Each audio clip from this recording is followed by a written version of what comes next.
Hello everyone, my name is Barrick, and this is the first set of test footage of IRIS operating fully autonomously.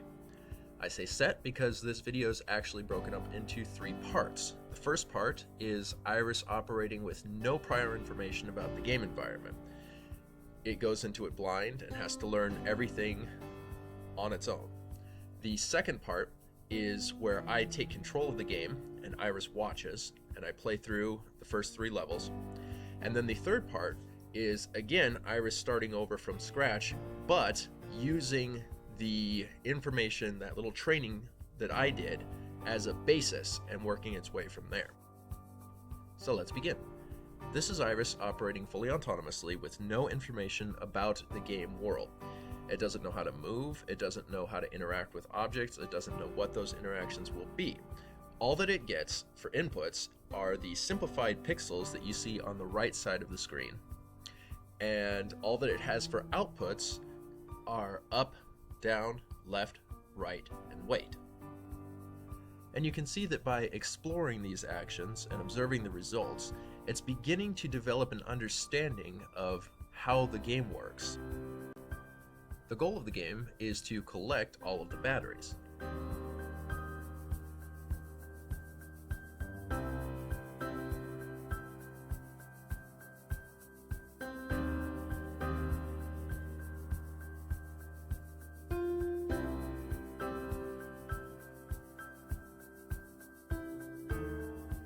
It's interesting to note that even at this early stage in its learning, it's capable of forming multi-objective plans, like it just did there when it collected those last 2 batteries.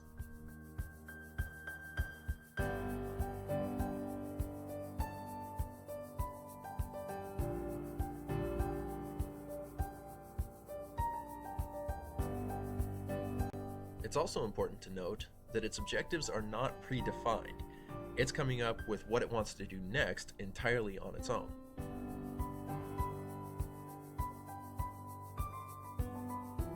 Now this part surprised me. The first generation of IRIS had to have a lot more interactions with walls before it was able to plot a path outside of this little box. But this version of IRIS had no trouble whatsoever.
Now this puzzle proved to be a little too tricky for IRIS in its current state.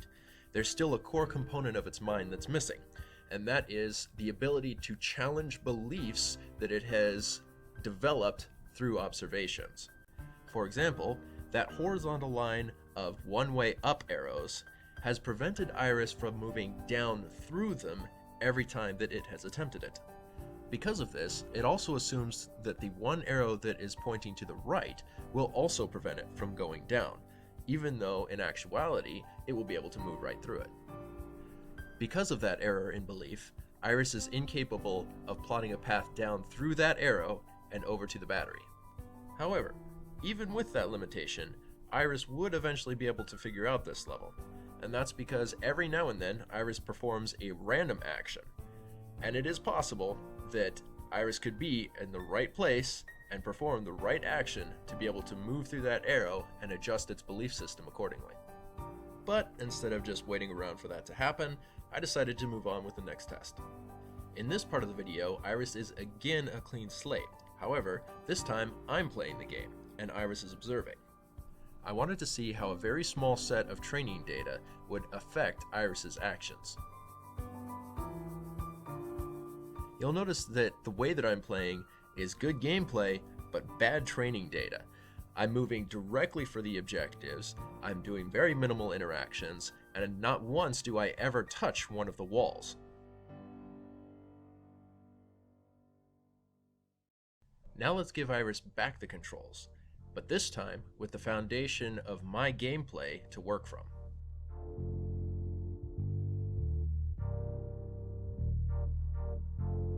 Notice how it doesn't mimic my actions, but instead uses the knowledge that it gained from observing me play the game to determine its own actions.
Now armed with the knowledge that it can move downward through that one-way arrow that is pointing to the right, it's able to complete this puzzle.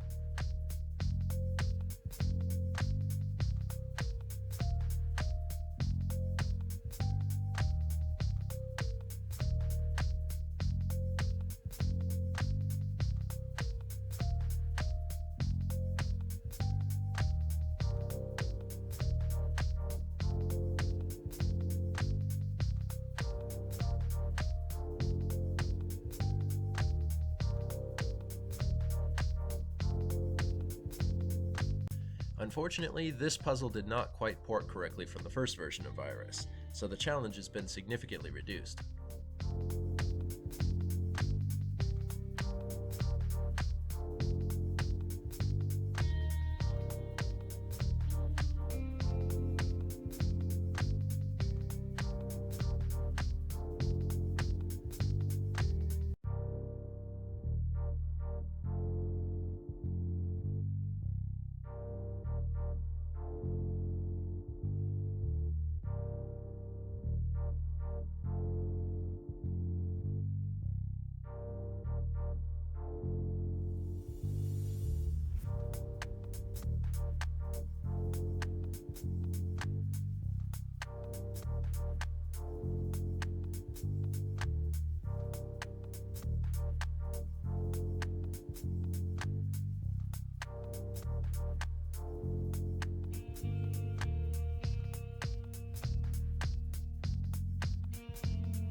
This is another example of IRIS getting trapped by the mistaken belief that it can't move back upwards through that gap in the walls.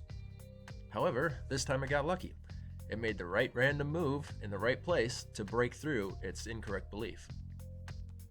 There's still a lot of work to be done and a lot of improvements to be made, but so far, this new version of IRIS seems to be quite a bit more capable than the first version of IRIS. I'm looking forward to giving it new challenges to see how well it performs, and I hope you are too. Thanks for watching.